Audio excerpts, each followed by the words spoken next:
كرة في وسط ميدان صالح النادي الرياضي القسنطيني،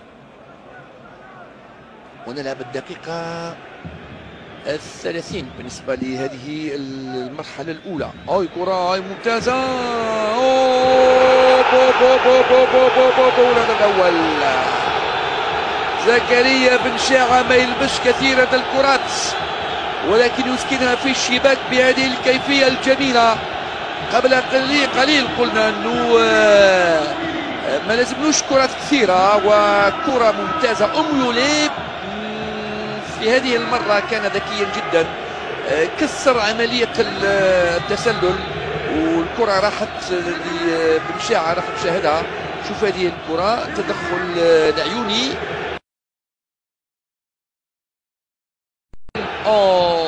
في منتهى الروعه. ديب وبن شاعة ثنائي من ذهب، ثنائي من ذهب يسجل الأهداف. الهدف الأول في هذه المباراة، ونحن لعبنا 30 دقيقة و30 ثانية. نعم انتشار الملعب وأهازيج مناصري النادي